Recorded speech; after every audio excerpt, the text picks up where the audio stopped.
Okay, well, we will get started. Hello, everyone, and thank you for joining us for our webinar on the top 10 competencies of the modern IT leader with our special guest today, Martha Heller. I'm Bridget Jones, the producer of the Crossview Services Reimagined webinar series, and today we have a great presentation planned for you to help you develop the skills that you need to lead in today's competitive world of IT.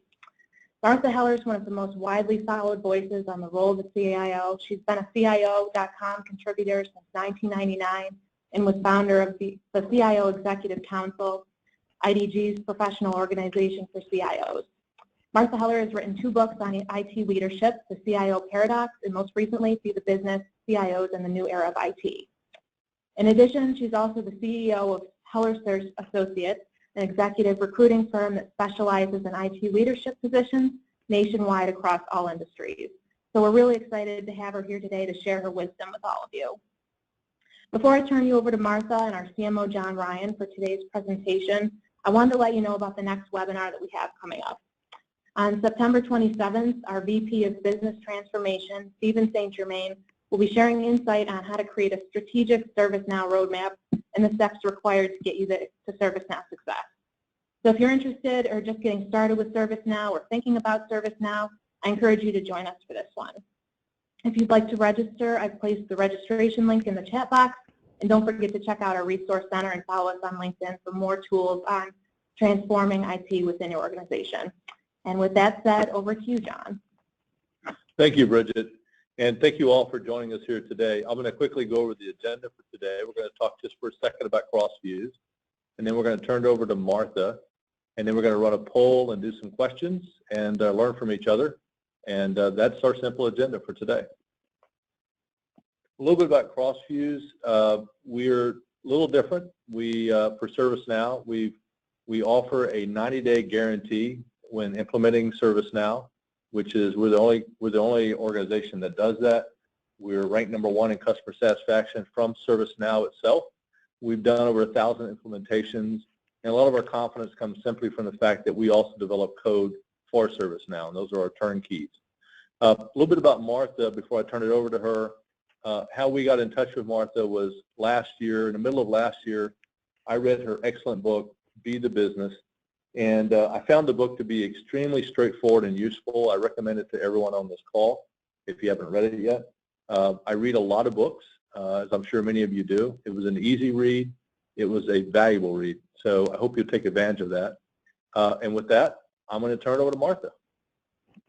Great. Thank you so much, John. I appreciate the introduction, and I'm very happy to be here. And I love to do these webinars, and that's because when I can't see any of the attendees, I can imagine that they are all laughing hysterically at all of my jokes. So that's a real confidence builder for me. So to get started, why don't you all come with me for a moment back to the 1970s. In the 1970s, IT was a mainframe that was in a room somewhere, and nobody really cared except for a couple of people who had a key. Flash forward 10, 15 years, and now IT is a set of systems that are very valuable to some, but pretty irrelevant to most. And now here we are, and all of a sudden, IT belongs to everyone. As an IT leader, all of your employees and all of your customers are using all of your tools all of the time. The suddenness of this revolution in technology adoption has caused me to ask a few questions. When technology all of a sudden belongs to everyone, what does that mean to IT? When software and data make their way into your company's products and services as they never have before, where does IT stop and product engineering begin?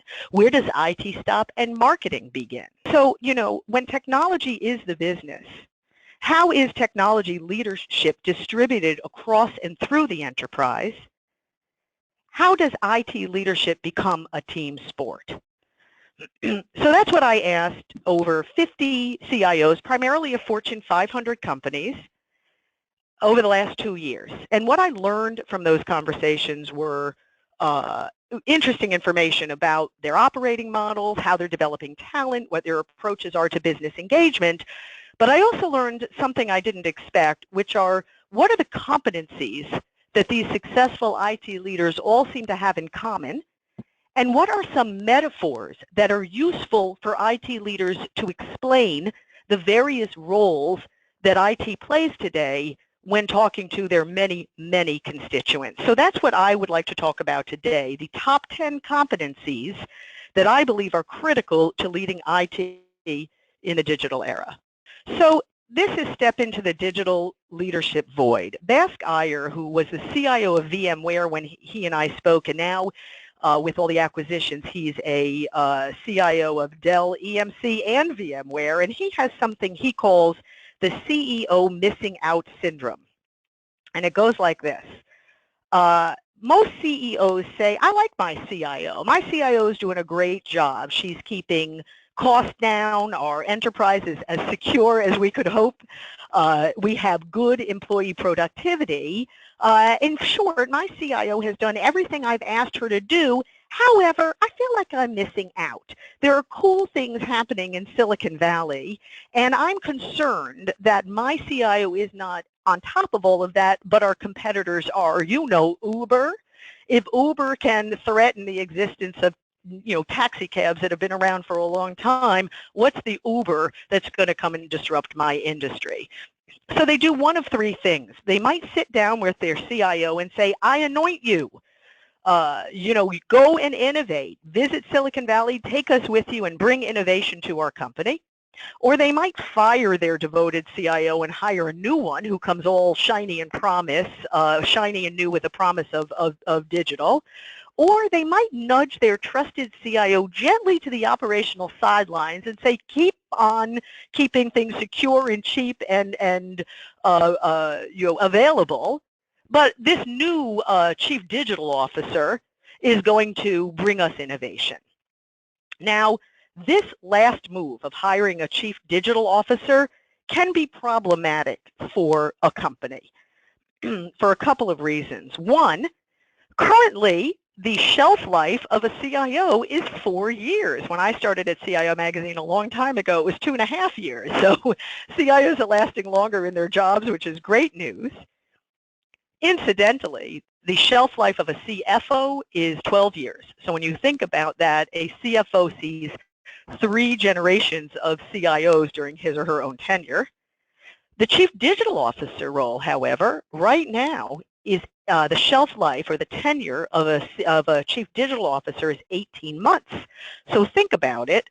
Chief digital officer comes in, moves and shakes, presents what is essentially a technology strategy, is gone in 18 months, and then who is left picking up the pieces and tying all those pretty digital customer engagement applications to the back end?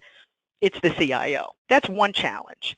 The other challenge is chief digital officers are often chief marketing officers who know something about digital technologies.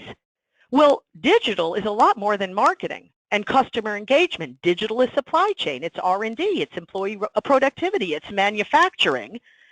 By hiring a chief digital officer, companies are often relegating digital to marketing. In fact, I have a CIO friend, Jay Farrow, who recently was CIO of American Cancer Society, and he said, how do you know when IT and marketing aren't getting along? When your CEO decides to hire a chief digital officer. So my comments here are really that CEOs are confused. They don't know what to do with digital. Is it a function? Is it e-commerce? Is it customer engagement? What is it? And they're all trying to figure out if digital is technology and I have a CIO, who's leading digital? So my recommendation to all of you whose CEOs may be thinking about hiring a chief digital officer is this. One, understand that digital is not a function that requires resources.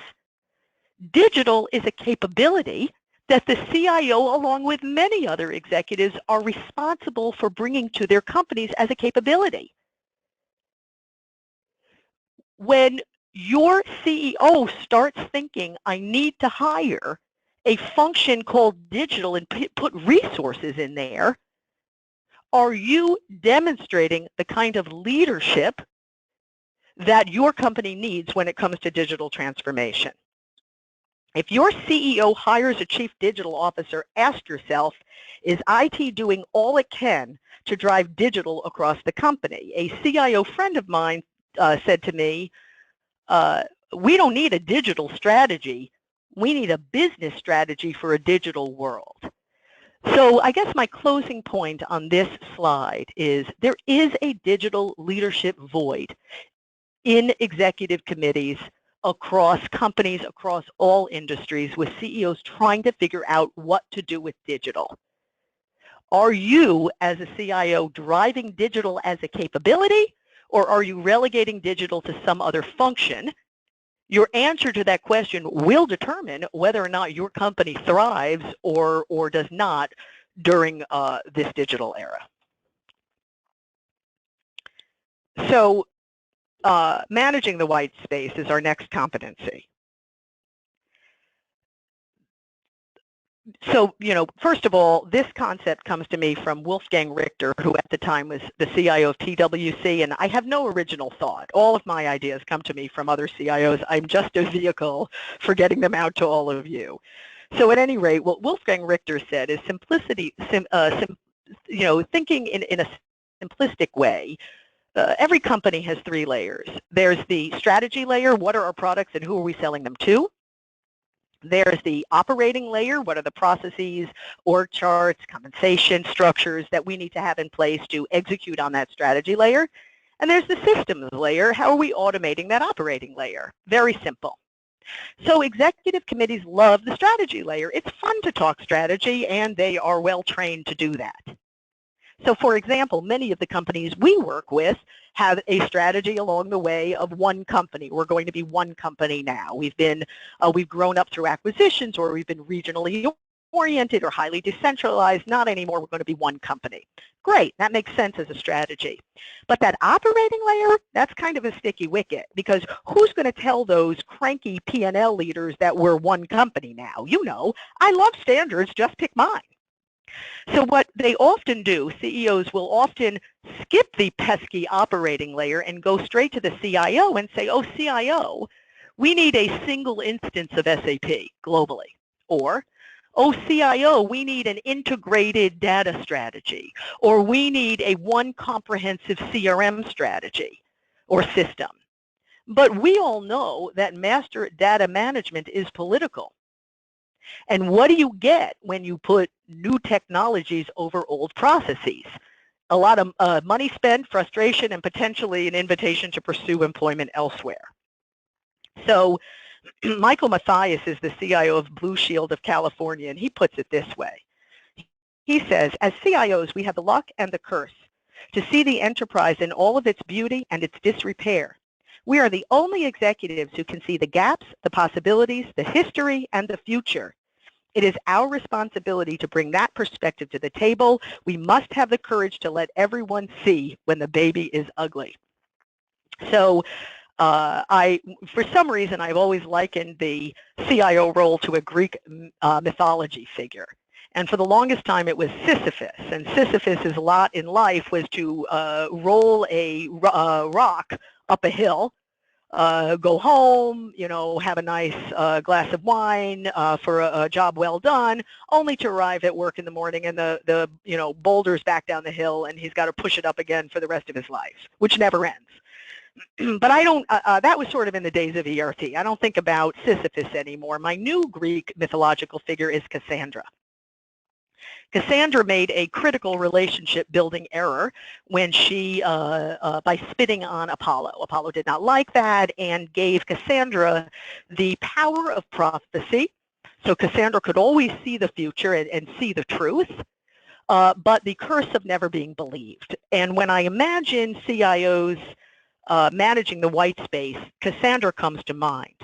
It's one thing for CIOs to use their unique end-to-end enterprise view to see patterns, to see opportunities, to see challenges. It's another to articulate those challenges, and it's another to articulate them in a way that they will be received and turned into strategy and executing, and to be executed on.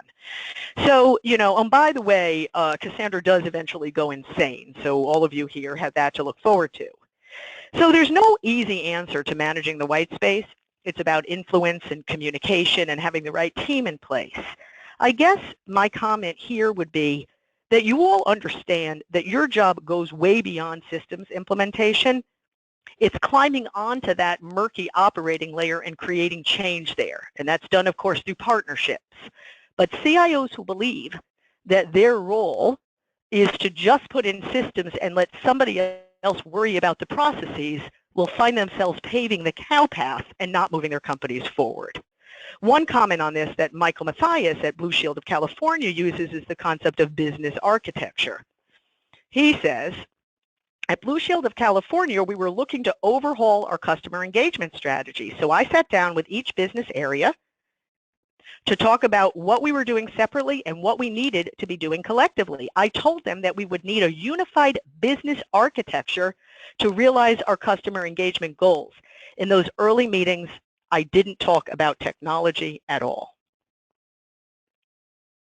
So our next concept is dismantling the iceberg. And so my husband has a PhD in English literature, and he takes issue with this slide because he says it's a mixed metaphor. You don't dismantle an iceberg, you melt it. But he's not here, and it's my fault. I married him. Okay, so what is the iceberg? The iceberg is your infrastructure. 20% of it, 30% of it, if you're lucky, is the tip of the iceberg, and everyone can see it. It's gleaming in the sun, and it holds within it the promise of Internet of Things and big data and customer analytics and social media and all the wonderful things that your business partners are very keen on. But the rest of the iceberg, that which lies beneath sea level, 80%, 70%, 90% of your budget, is your infrastructure, and it's bloated, and it's not as secure as you'd like, and it's expensive, and only you and your IT team can see it. If you cater to the tip of the iceberg, everyone's happy, but you're mortgaging your future, and that heavy underbelly will bring the whole thing down.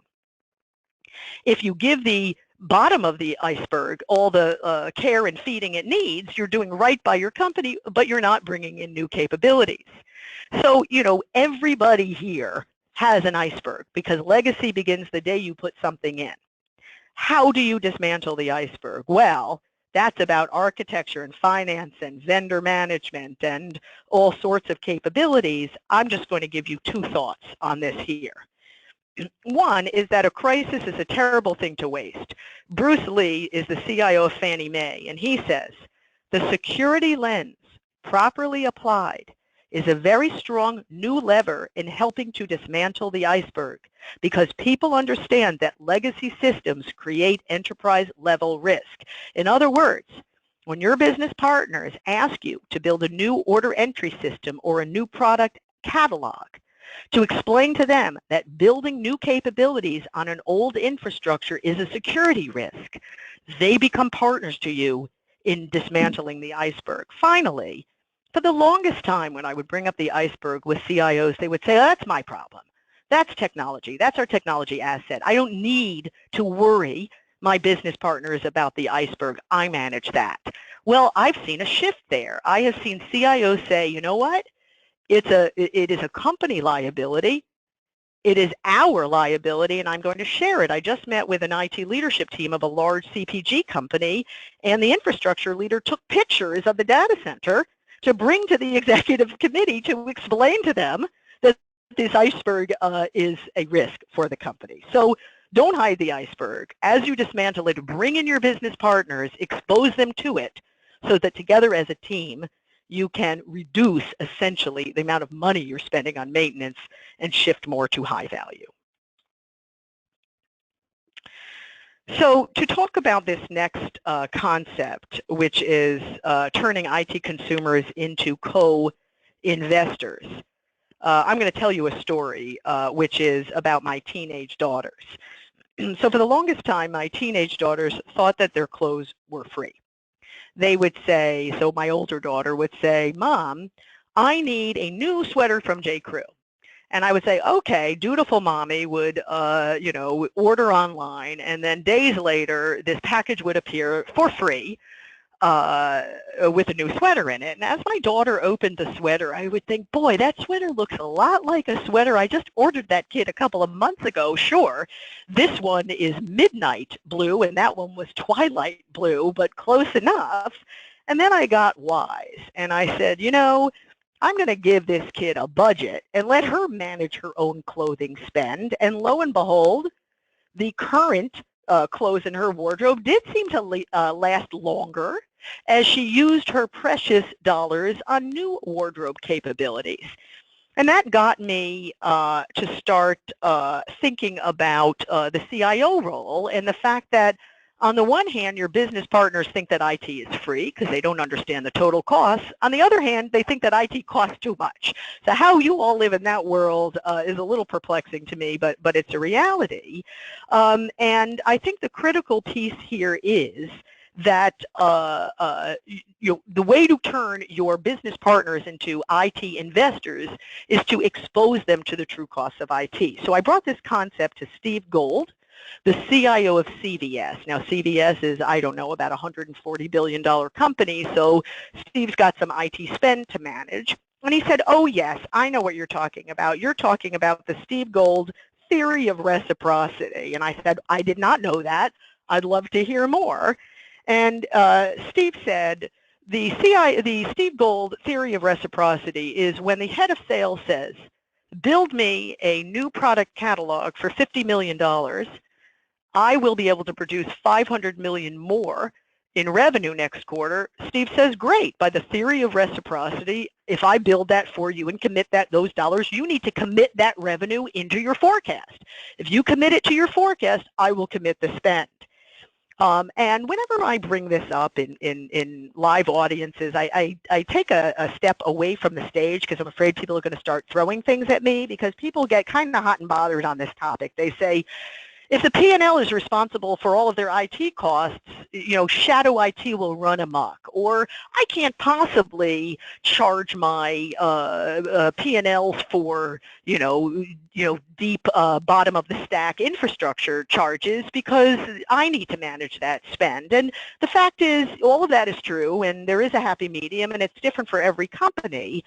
But the critical piece is, when technology is the business, the technology budget is the business's budget, and it is up to the CIO to create an investment management culture so everyone is working together on spending what is right for the business, not on who can yell the loudest. So there's an organization called TBM, and I'm on the selection committee for their awards program, and TBM talks about the lingua franca for cost management.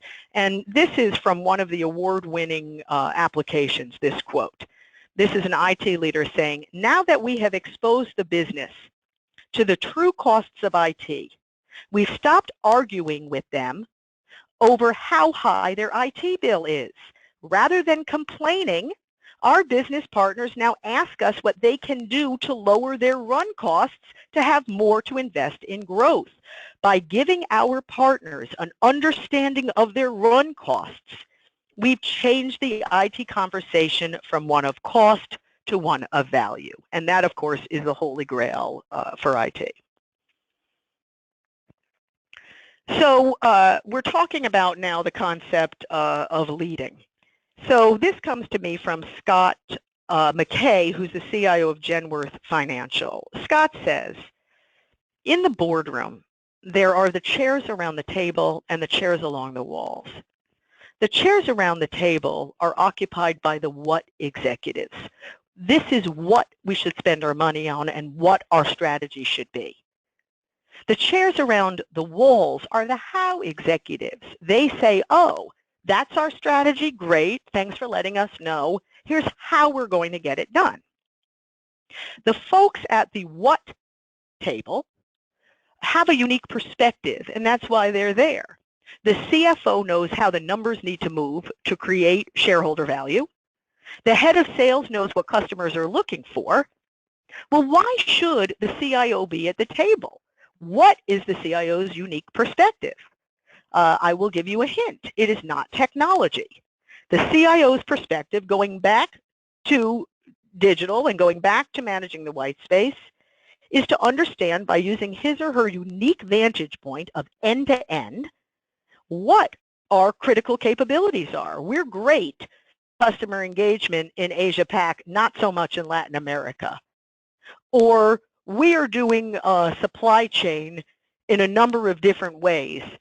And by standardizing, we will create major process efficiencies. So when technology supported business strategy or enabled business strategy, it was okay for CIOs to sit in the how chair. But when technology defines business strategy or actually equals business strategy, CIOs have to shift chairs. The challenge is that being in the how chair does require a level of personal risk. It's risky to say, here's how we're going to get it done. It's going to cost this much, and we're going to get it done by this deadline. But that's a different level of risk than saying, here's what we should do. These are the critical capabilities we need to improve. Here's what we should spend our money on. So just to quote Tom Farah, he's the CIO of Dr. Pepper Snapple Group. He built a new sales and marketing tool for the business without being asked to do it. He and his team saw a need. They saw a need for standardization and process improvement, and they went out and built a prototype. They got some early adopters, and now this new tool is being used across the enterprise. What he says is, if you are willing to take risks and think about problems you can solve for your business, then you just have to have the guts to go do it. So the reason I've got this gorgeous lion here as a part of our lead slide is that when we tell our up-and-comers that there always has to be a business sponsor, and that it's really the business sponsor who stands up and talks about the project, who owns the business benefit, who takes the credit, who takes the fall, on the one hand, that makes sense because IT can't hold the bag on everything.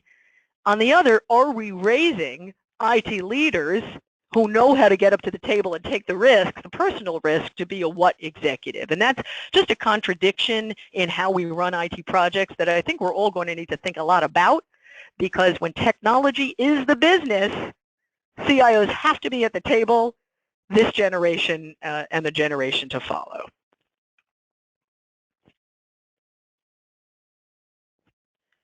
So,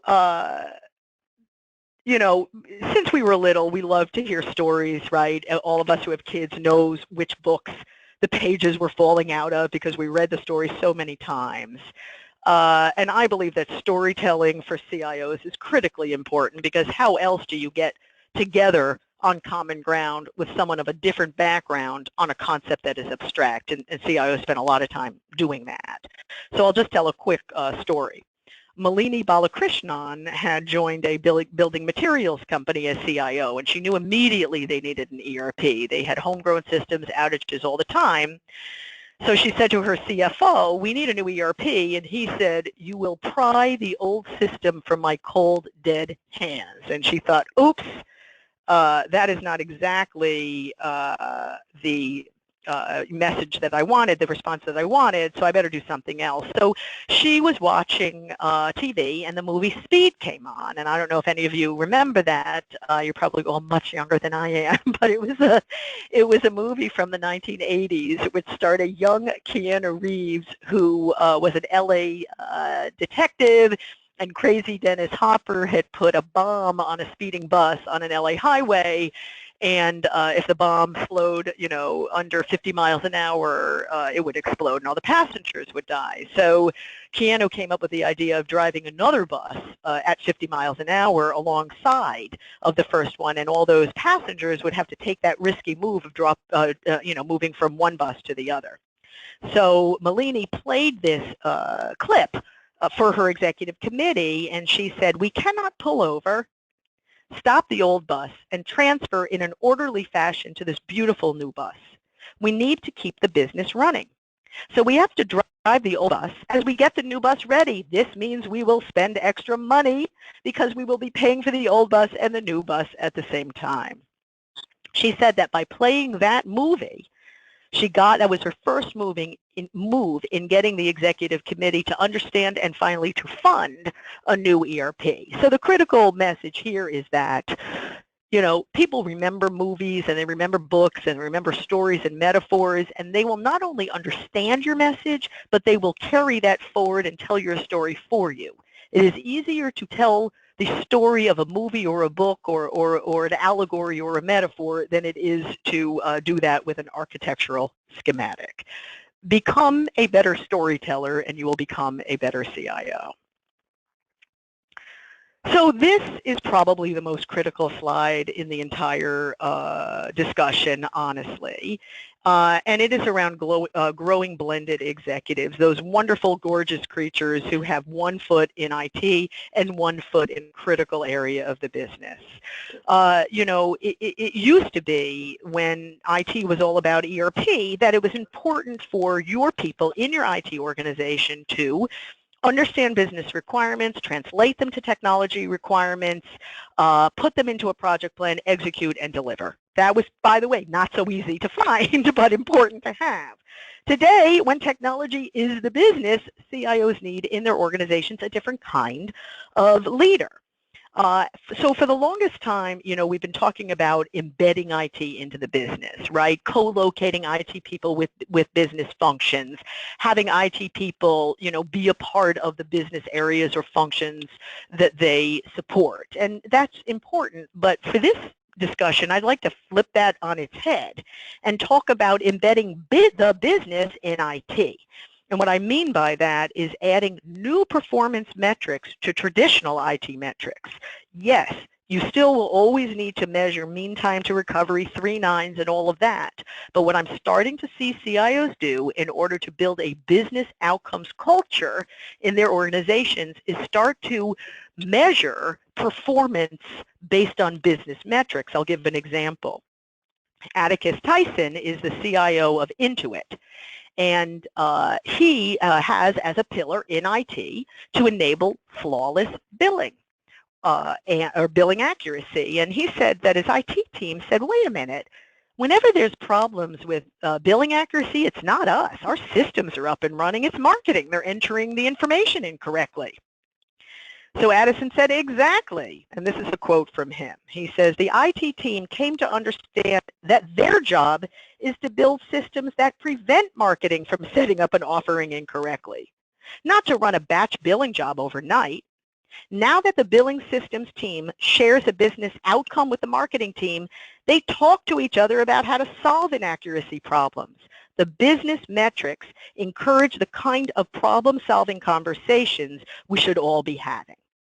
So again, you know, developing blended executives, eventually I'm going to change this slide into building a business outcomes culture in IT, and I am seeing CIOs take business metrics, business capabilities, bring them into IT and measure IT success based on that, not on mean time to recovery. Okay, so that you can see is the Berlin Wall coming down. And I just want to talk for a moment about shadow IT. When I think about a CIO who says no shadow IT on my watch, I'm getting rid of all of that. I'm bringing all those systems, those rogue systems out of the shadows. I imagine a lone man on a beach with a tsunami coming over the beach, and the man's got one hand up. You know, he can put 2 hands up, but the tsunami is still coming. So Jim Fowler is the CIO of GE, and he sees this tsunami rising. He says, we are seeing an emerging workforce of self-helpers. College graduates are coming into our companies with the assumption that they don't need an IT organization. They can figure out how to digitize their work themselves. To stay relevant in this new world, CIOs need to provide these self-helpers with the right platforms and guardrails. They need to be seen as a catalyst and not a speed bump. So I'm starting to talk to CIOs who, rather than clamping down on shadow IT, are reconceptualizing it as end user innovation, and they're building development environments that allow end users to innovate, so long as by the time it's put into production, there are enterprise guardrails around security, architecture, and cost management. Let your end users innovate rather than trying to clamp down on shadow IT, because it's a losing proposition. I'm going to quote Ish Sundaram, who's the CIO of JetBlue. Ish says, IT is no longer a skill set. It's a toolkit. And my job as CIO is to give everyone access to the toolkit. When you build a platform that allows you to crowdsource innovation, then anybody can be a developer. So when I wrote this book and titled it, I said it was really IT being the business. But when you think about it, reconceptualizing shadow IT as end user innovation is letting the business be IT. It's bringing those walls down. So for Think Product, I've got a great story. So Rob Lux, the CIO of Freddie Mac, said that when he was in high school, he was in a computer club. And he said that this guy from Microsoft gave him a call and said, hey, I want to come out and demo this new product. And so Rob said, sure, come on out. So the guy from Microsoft comes out with a new product. It's called Windows, and he's all excited about it and shows a demo, and Rob said it was horrible. The demo had only 3 colors. It used tiled windows. They couldn't overlap. The Mac had just come out, and it was beautiful. So Rob said, dude, and he claimed later that he didn't say dude, and he said he didn't want to sound like the Big Lebowski, but between you and me, he did. He said, dude, you guys are really good at DOS and BASIC, but in terms of this product, I'd hold off. This Windows idea needs a lot of work before it's ready for the market. So this visitor said, I think you're wrong. We're going to push this out now. We're going to do a lot of revisions. Hardware is getting more powerful. I guarantee you that Windows will be a success. So years later, Rob wrote an email to this guy, who of course was Bill Gates, and said, you were right and I was wrong. So Rob Lux sent the demo disc to Bill Gates, and who signed it and sent it back. So Rob's got it framed in his office now with the phrase, ship product early and often. Ship product early and often, to remind his team to think like a product company. So I tell you this story because, for the longest time, companies that made their money from software companies, had a certain rigorous SDLC. It was a product engineering organization that created the product, while companies that made soap and cereal did not. I am seeing CIOs of all different companies, non-software companies, use the concept of software product management in IT. They don't have project managers. They have cross-functional product managers. Their product managers are attuned to market forces that are creating competition for their product. And this is a critically important point, as your business becomes a technology company, your application development organization needs to become a software factory, the likes of which you might find in a software products company. Okay, this is our 10th competency, and it's about going faster. I can't imagine that there's anybody on this call today who says that they've been able to slow down on delivery in the digital age. So for a while I talked about Agile, but we know what Agile is. We know how to get it started. We know how to make it work. So let's not talk about Agile. I'd rather talk about organizational design in terms of speed. So Jim Fowler, the CIO of GE, said that, for the longest time, when there was, for an example, a problem with their ERP system, they'd have to bring people in from databases, networks, app dev, the business analysts. And he says these departments were independent from each other. So when you had a production problem, you had to get 7 different people from 7 different teams on the phone to figure it out. It took forever. Now he's using a team of teams model where he has one dedicated team for ERP. On that one team are DBAs, network people, business analysts, developers. And he says the team works together every day to make sure that ERP delivers the outcome that our end users need. This breaks down the silos and lets everyone move more quickly. When you're looking to speed up how your team delivers, is your organizational design and the silos that exist between your departments in IT and between IT and the business, is that an area where you could create some change and create some speed? So I'm going to wrap up now and say that, you know, when I talk to CIOs about the skill sets that they're hiring, I hear from Marriott International, they're hiring management consultants with McKinsey backgrounds to consult their businesses on business strategy before they even get to technology. At Merck, they're hiring venture capitalists inside of IT to look at cool IT processes that Merck is doing to stand them up as new companies. When I talk to the folks at Intel, they're hiring data scientists. Well, let's not forget about, you know, security architects and network people and developers and help desk people and business analysts. You really can't think of an organization or a function in a company that has as wide array of skills and roles as IT, leading us to ask an existential question. When something becomes everything, what is it?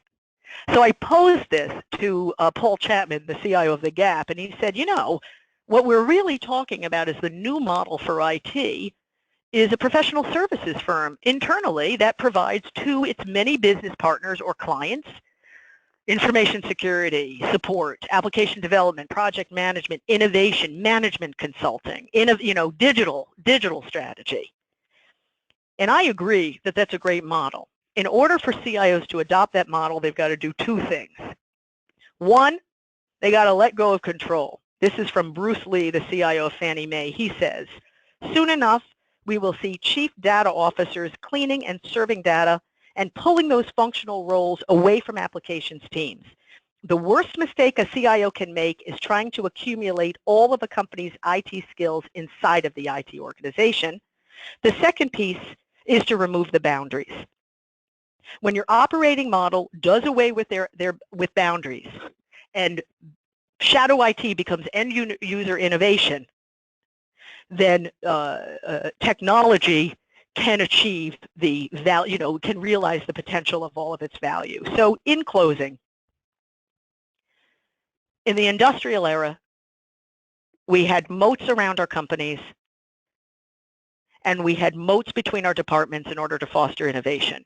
In the digital era, we bring down the silos, we bring down the walls, we need to have cross-functional nimble teams, and we need to make IT a team sport.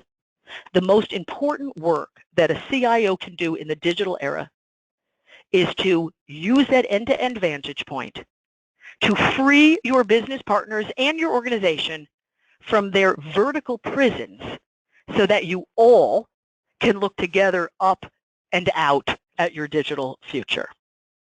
I would insist on you all clapping for me if we were in person, but instead I will just say that I'm going to turn it over to Bridget, who's going to conduct a poll, and then we'll move on to Q&A. Thank you.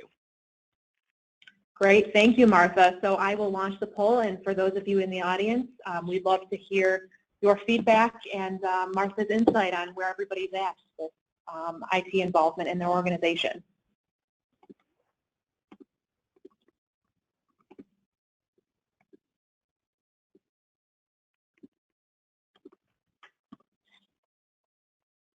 So about half of you have voted. I'll leave this open for a couple seconds more to give everybody a chance to respond.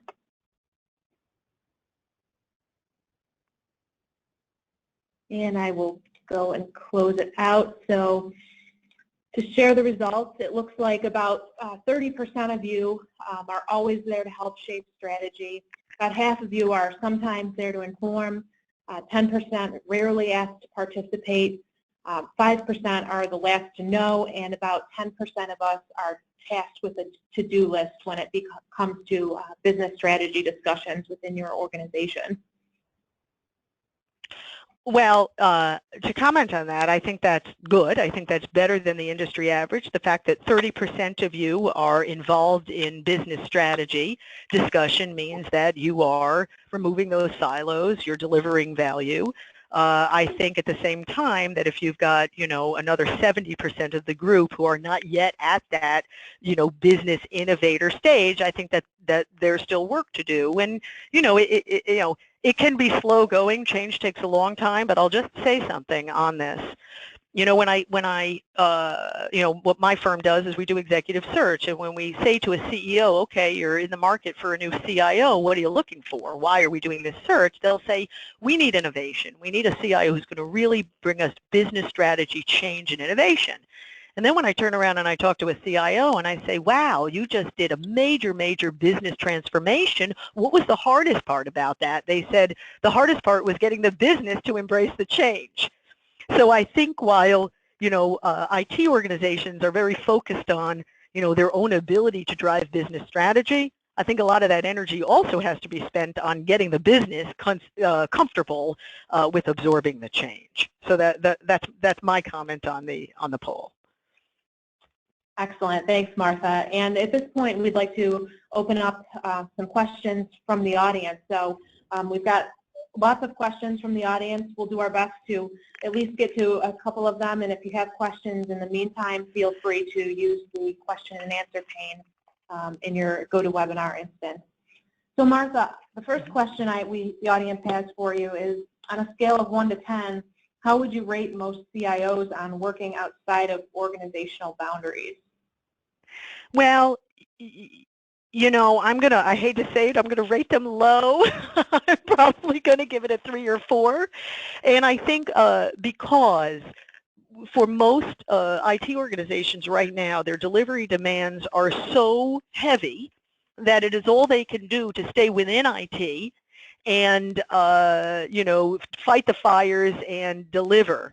But for those CIOs who are getting out of their organizational boundaries, it's because their IT operations are running smoothly enough that, one, they have the bandwidth to do that, but also that they have the credibility to do that. Again, don't hang out with me over in sales and marketing if my email doesn't work. Don't try to come out with me on customer calls in order to get a handle on what the customer wants if we're having network outages. So I think you have so many companies that have underinvested in IT. You have so much legacy, so much technical debt there, which causes so much noise. It's Maslow's hierarchy of needs. Don't talk to me about self-actualization if I don't have food and shelter. So, maybe I'll improve that. I'll give it a 4 on a scale of 1 to 10. I think the intention is there, but until those operational challenges are smoothed out, it's very hard to get out of your own organization. Great. And Martha, in terms of shadow IT, how do you suggest someone manage that better? Well, some of it depends on, how much shadow IT is there and what is it and how critical are those applications. But, my suggestion is a balanced approach where, first of all, there needs to be credibility, right? When your business partner is going out to a mom and pop shop to develop their own application, they are not indicating to you that they respect IT and that they want IT's involvement. So it starts with the CIO creating relationships with the other business leaders to say, listen, we hear you, you feel IT is moving too slowly. Go ahead and build your applications, your shadow IT, but bring us into the conversation because we can help to manage costs. Let us do the contract. Let us, make sure that this vendor is following our security protocol. Security, by the way, here's my short answer because that's a big question and it's a very involved response. Security is a very powerful tool right now. We're hearing about major security outages, breaches constantly. To go in and say, listen, security is a board level concern. And every time you go and you just buy a SaaS application or you build your own thing, you're bringing security risk to this organization. You don't want to be doing that. Let's at least agree on some security protocols, and you'll bring my team into the organization. So, 10 years ago, I would have said something else. Right now, security is a very powerful tool to get your business partners to fall in line on following some IT guardrails as they're building their own applications. Great, thank you. We've got time for one more question. So this last question from the audience is, are CEOs and companies being completely honest with their culture when they proclaim that they want transformation?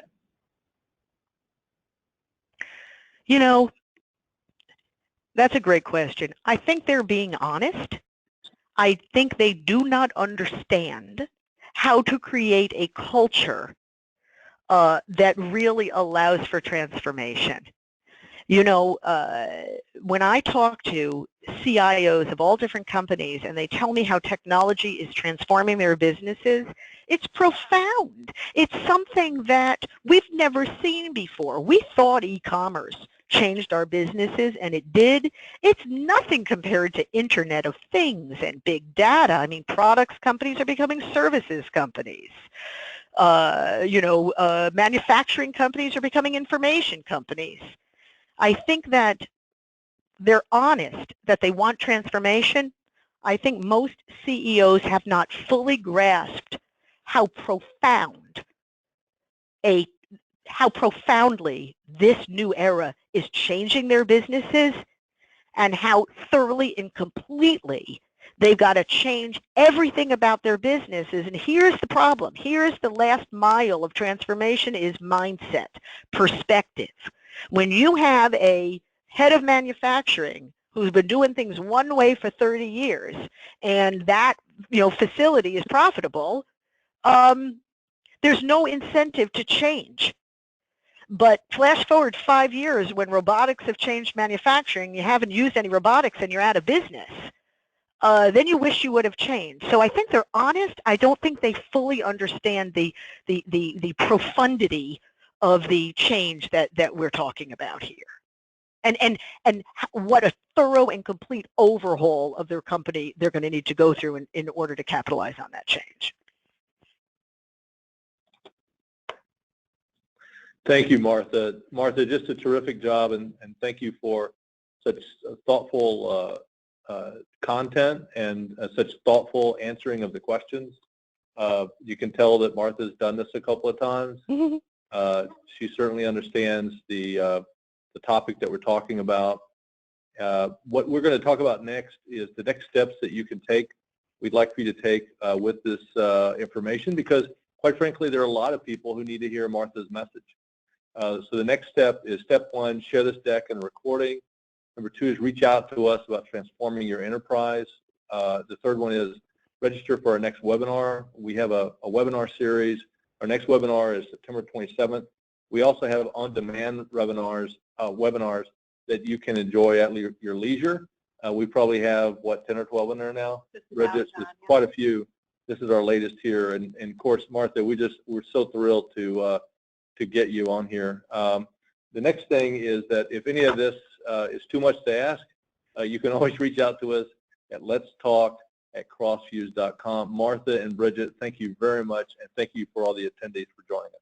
Thank you, everybody. Have a good day. Thank you.